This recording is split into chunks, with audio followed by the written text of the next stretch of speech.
Abakomeje rero kudukurikira kuri Azam TV twongeye kubaha ikaze aha ni kuri stade Umuganda iherereye mu karere ka Rubavu ahagiye kubera umukino wa Championnat Azam Rwanda Premier League igeze ku munsi wa 17 igiye guza ikipe ya Etincelle n'ikipe ya Mukura Victory Sport. Nkabambonekere kimeze neza, nkabambona n'abasifuzi bamaze kwinjira mu kibuga baherekeje ayo makipe yabo.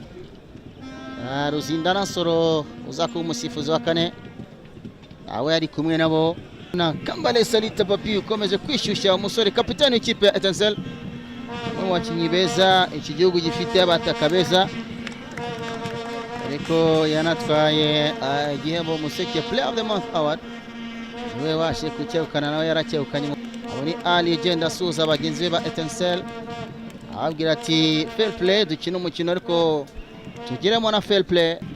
Gabo nziza Dieudonné umusifuzi akaba arimo abaha amabwiriza ati nyamuneka muramuke mukine neza mu gihe Hakizimana Ambroise ari amasista wa mbere iko bimeze kugeza ubu ngubu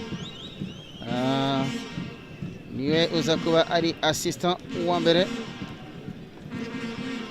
Kipe zigiye gucakirana mu kanya gato akaba agiye gufata icyo twita ifoto y'urwibutso huyu mcheno nyine. Kijana huyu alikuwa ni goalkeeper wa tatu. Aya mpambano unaanza. Mpira tayari. Sobeze imbere ugaruka kwa Simenzwe Hamid. Eza kwa Kevin. Wanari umusore haraguye hasi Daniel akayereka umusifuzi ati hari umukinnyi wacu bakine nabi. Kinyi bakine nabi ariya umusifuzi akaba hamagaye ati nimuze murebe uyu ni Kevin ni Izagabe ukiniwe nabi na Ibrahim ariko numwe mu bakinnyi by'ukuri bafatiye cyane runini ikipe ya Mukura Victory Sport. Buriya umutoza yabonye ubuhanga bwe akaba amusubiza inyuma cyane kudefanda ariko ni wa wundi usa n'uzamuka cyane kujya guhashakira imipira ba rutahizamu. Hari n'igihe wabonaga n'ibitego abihusha wundi akanabitsinda n'umukinnyi w'umuhanga. Ariko uyu munsi ni umunyezamu wahawe amahirwe herekanya neza ariya Yusuf pira hagati mu kibuga kwa Ali Lewis asubije inyuma Simenzwe Hamidu toa pasi vizuri kwa Kevin Mbonyigaba ambaye ni mtoto wake na Migi kiungo wa zamani wa timu ya Azam anapanda bienveni Cedric chenga vizuri kwa Papi ana mpira lakini foul hapa sasa. Cedric amefanywa foul wakati vijana walikuwa wanatafuta chance ya kupenya kwenye ngome timu ya Mkura. Ndio maana Papi alikuwa analalamika amemchezea foul huyu Simenzwe Hamidu. Hapa Cedric nakumbuka wakati alipokuwa akicheza na klabu ya Gichumbi alifanya kazi ya ziada kweli kweli. Simenzwe Hamidu. Umukino rero ni ku minota 30 kugeza ubu ngubu biracyari ubusa ku busa hagati y'amakipe yombi. Etincelle ishakisha kwihagararaho mu rugo mu gihe Mukura nayo ishakisha igitego cyo hanze kuko ni ingenzi cyane.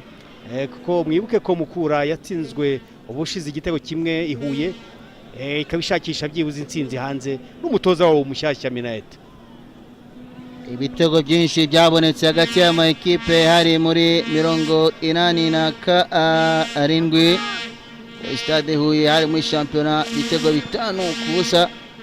Ikipe ya Mukura inyagira ikipe ya Etincelle ikaba nayo muri fazi ya icyo gihe yatsinzwe na Etincelle igitego kimwe ku busano cyatsinzwe na Bakari akaza gukubita Runuya umutwe ndetse na Kamiri. Icyo gihe ni abakinnyi ba Mukura bakubitiwe hakuri stade nyuma yaho bataha n'umujinyukazi cyane returu ikipe barayihanye barunguruka mu izamu ryayo inshuro 5 kuvuga ibitego 5 ku busa. Namwe amateka ajyaranga amakipe pira tange beraria très bien contrôlé. Galamosa Guinea atanze passe ku ruhande Ambroise ukoza akazi katoroshye ariko hariya uyu musore akoze akazi katoroshye nyuma ya centre nziza ritewe na Galamusa Gina. Funga neza Sentongo, keba neza ari Abu aragarura, pira garuka kwande kwa Gikamba, pira garuka nanone, pira ni arafite ari Cedric ahereje ndi ariko hanze. Cedric yara mugenzi we Ishyaka. Zagabe pira kwa Lewis. Galamusa Gina umusore amugaragaje nako Saiba mumbele ari hanze shakwa aje kwirebera umukino nawe. Umukinnyi wajengereje ikipe ya Gicumbi watanze passe yavuye muri igitego cya penalty umukino ushize. Ya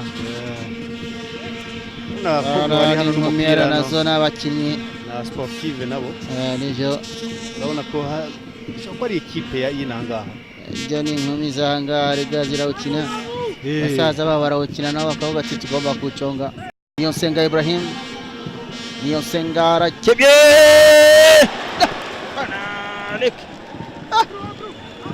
ya occasion yari ibonetse nziza cyane. Iyi ni nayo twavuga occasion imwe ibonetse muri uyu mukino kugeza ubu. Pass yarahawe yari cyane twavuga ngo ni shot off target. Uriya ni Ibrahim wari utanze pass hanyuma Ivami na Ototi murimo mwakina ibiki mwakinye mugaherekanya neza. Ya bari batsinzwe igitego hariya karasobanutse. Pira kimanuka Tanzania imbere Ali ku mutwe garuka hagati mu kibuga ati pira na Ali herekanya na Abu hariya sobeje Ambroise ukebye akantu umutwe hariya ati amasefuza ati mushyiraho ngaho. Igice cya mbere rero kikaba kirangiye akipe yabashije kurongoroka mu izamu kugeza ubu ngubu. Hagati aho statistique zikaba zitwereka ko kipe ya Mukura ajyana Etincelle ubusakuza nk'amaze kubabwira shots on target. Mukura yagejeje ishoti rimwe. Arakoze cyane rero Christophe Karenzi kunsubiza ijambo dushimira Hamdun ku busesenguzi yakoze. Igice cya kabiri kikaba kihise kinatangira. Pera kwa Abu Feta Suza kwa Zagabe uhande kwande kwa Simenzwe Hamidu. Tanzo mpira ku ruhande Mukegema Kano ita Feta ya Cedric azamuka Tanzo mpira wapi pera ni corner ya kabiri ya Etincelle. Turebe icyo iza kubyara akoze save ari mpira ariko avuga ko yari awuteye ugenda unyura inyuma. Ibrahim Niyonsenga yaragakebye ariko kanyura inyuma ariko munyesamu hara ahubwo pira kwa Zagabe kiba ku ruhande kwa Hamidu Simpenzwe Hamidu tanga umupira hagati hariya. Kipe mikino 8 heruka kuzihuza rero kipe ya Mukura atsinzemo 3 Etincelle itsinamo 3 banganye imikino 2. Umva ko bavuga ko ibintu gihariya shose ni ndare pira garutse yaramutaye ishoti rikasa cyane uriya mwana hariya ni Cedric aramucegesha nibyo ushize igitego hariya mu chance akoze cyane Gustave hariya ari umuntu umugabo cyane goremo karakantu cyapya kantu ku pita poto kagaruka. Iyo niwe Cedric wari wazoze ikipe ya Gicumbi bushize ubona ko ari tayari. Kevin cyagera hagati tanga passe nabi pira ita wegera hanze. Lewis anarusha kwa Kiza. Lewis bado na mpira tafuta kupenya. Leta cross. Punch mpira ni hatari. Anaokoa vizuri goalkeeper.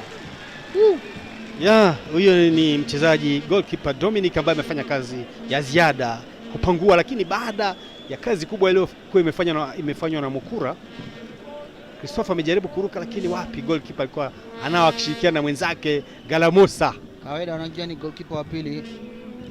Mwenzake corner kick. Corner.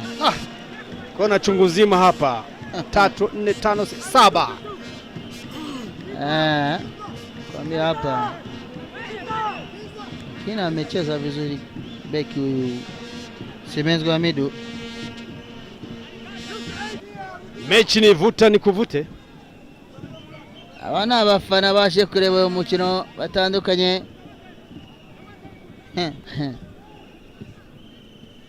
Uwo ni Sharifa Kazimbaya, akaba ashinzwe marketing muri Azam Media.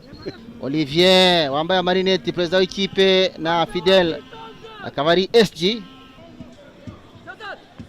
Sifuzi nawe ati tera imbere, pira agiye kuwutera vava. Usifuzi akaba asifuye ko umukino urangiye. Bigaragara ko umutoza afite akazi katoroshye cyane. Aba urangiye ariko ngoko bigenze ubusa kubusa. Statistike zikaza zitwereka ko uko nyine babwira amashoti yaganaga mu izamu Etincelle yabaye 4 mukura na 2.